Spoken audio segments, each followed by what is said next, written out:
नमस्कार दोस्तों, कैसे हैं आप सब। आपको और अपने इष्ट को नमन करते हुए आपके सफल और सुखद जीवन की कामना करते हुए वीडियो को प्रारंभ करते हैं। बड़े ही खास 9 दिन, माता रानी के 9 दिन चैत्र नवरात्र आरंभ हो रहा है। हम सभी अपने घर में पूजा पाठ की तैयारियों में लगे हुए हैं। साफ सफाई इत्यादि बहुत से ऐसे काम होते हैं जिन्हें नवरात्र शुरू होने के पहले हमें कर लेना होता है, ताकि हम माता रानी की स्वागत की अच्छी तरह से तैयारी कर सकें। नवरात्र के दौरान बहुत सारी ऐसी चीज़ें होती हैं जिन्हें हमें अपने ध्यान में रखना होता है। कलश स्थापना करने से पहले, माता की पूजा करने से पहले, भोग बनाने से पहले, हवन करने से पहले हमें अपनी स्वच्छता का, शुद्धता का बहुत ज़्यादा ध्यान रखना होता है। इस बार 22 मार्च से चैत्र नवरात्र आरंभ हो रहा है और कलश स्थापना का समय सुबह 6:30 बजे से लेकर 8:30 बजे तक बताया जा रहा है। कलश स्थापना करते वक्त बहुत सारी बातों का ध्यान रखना पड़ता है। वहीं कुछ महिलाएं जिन्हें नवरात्र के दौरान या कलश स्थापना के समय या कन्या पूजन के समय मासिक धर्म आ जाता है, उन्हें ये समझ में नहीं आता कि वो पूरा पूजा अब किस तरह से करें। नवरात्र के दौरान जो लोग कलश स्थापना करते हैं, व्रत पूजा करते हैं, उन्हें बहुत सारे नियमों का पालन करना पड़ता है। वहीं जिन महिलाओं को मासिक धर्म से गुजरना पड़ता है, इसी समय में उन्हें बहुत ज़्यादा असमंजस होता है, उन्हें समझ में नहीं आता कि वो अब क्या करें। इस विषय को लेकर हमारे शास्त्रों में महिलाओं के लिए कुछ नियम बताए गए हैं, जिनका पालन करने से व्रत भी पूर्ण हो जाता है और पूजा भी, व्रत भी किसी तरह से खंडित नहीं होता।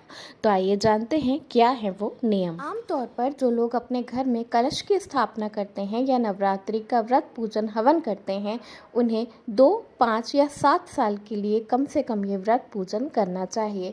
ऐसा नहीं है कि आपने 1 साल व्रत पूजन किया और अगले साल अगर आप मासिक धर्म से गुजर रही हैं तो आपने ये छोड़ दिया। ऐसा करने से आपकी पूजा खंडित हो जाती है। अगर कलश स्थापना के वक्त, नवरात्रि के दौरान या कन्या पूजन के वक्त मासिक धर्म आता है, तो कुछ नियमों का पालन करते हुए आप अपने व्रत को मासिक धर्म में भी पूर्ण कर सकते हैं। सबसे पहले बात करते हैं कलश स्थापना की। तो अगर आपका मासिक धर्म चल रहा है और 1 से चौथा दिन है, तो आप अपने पति से, पंडित से या किसी भी रिश्तेदार से बोलकर, अपनी बेटी से बोलकर कलश स्थापना करवा सकते हैं। आप कलश स्थापना उनसे करवा दें और मानसिक रूप से पूजा करते रहें। इसके साथ साथ ऐसा शास्त्रों में बताया गया है कि किसी भी देवी की पूजा मासिक धर्म के 5वें दिन के बाद से की जा सकती है। वहीं किसी भी देवता की पूजा मासिक धर्म के 7 दिन हो जाने के बाद ही की जाती है। इस दौरान महिलाओं को व्रत के सभी नियमों का पालन करना होता है और मानसिक रूप से पूजा करनी होती है। इससे व्रत का पूर्ण फल महिलाओं को मासिक धर्म के दौरान भी मिलता है। मानसिक रूप से किसी भी व्रत या पूजा को करने से मासिक धर्म के दौरान कोई मनाही किसी भी शास्त्र में नहीं बताई गई है। अगर नवरात्रि के दौरान किसी भी महिला को मासिक धर्म आ जाता है, तो उन्हें डर कर या घबरा कर अपने व्रत को बिल्कुल भी खंडित नहीं करना चाहिए। केवल बीच के 5 दिनों में आपको पूजा नहीं करनी है। 5वें दिन के बाद से आप व्रत पूजा कर सकती हैं।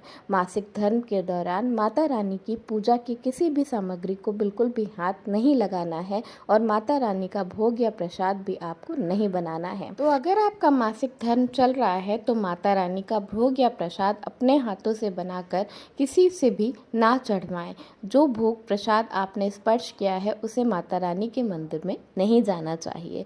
पूजा के सामान से, पूजा की सामग्री से, मंदिर से दूरी बनाकर रखें। केवल मानसिक रूप से पूजा करें और किसी के और के हाथ से दिया, भोग, आरती वगैरह करवा दें। इस तरह से आपका व्रत संपूर्ण होता है। बिल्कुल इसी तरह से हवन या कन्या पूजन भी मासिक धर्म के 5 दिनों के दौरान नहीं करनी चाहिए। तो अगर आपने कलश स्थापना की है और बीच में आपको मासिक धर्म आ जाता है, तो 5वें दिन से पहले कन्या पूजन या हवन में बिल्कुल भी भाग ना लें। उसके किसी भी सामग्री को स्पर्श ना करें। यहाँ तक कन्याओं को खिलाने वाला भोजन भी अपने हाथ से स्पर्श ना करें। आप अपने घर के किसी और सदस्य से भोजन बनवा सकते हैं। पंडित या अपने पति से कन्या पूजन और हवन करवा सकते हैं। ऐसा करने से आप आपको व्रत का पूर्ण फल मिलता है। तो अगर नवरात्रि के दौरान पहले या नवरात्रि की पूजन के समय आपको मासिक धर्म आ जाता है तो घबरा कर अपने व्रत को खंडित ना करें। केवल पूजा की सामग्री से और पूजा स्थल से दूरी बनाकर रखें। मानसिक रूप से पूजा करें, आपको पूजा का पूर्ण फल ज़रूर मिलेगा। ऐसा कहा जाता है कि ईश्वर हमारे मन से जुड़े होते हैं, हमारे तन से नहीं। इसलिए घबरा कर अपने व्रत को खंडित ना करें। पूजा पाठ की सामग्री से दूरी बनाकर रखें और मन से माता रानी को ज़रूर याद करें। आपकी हर मनोकामना माता रानी अवश्य पूर्ण करेंगी। जय माता दी। राधे राधे।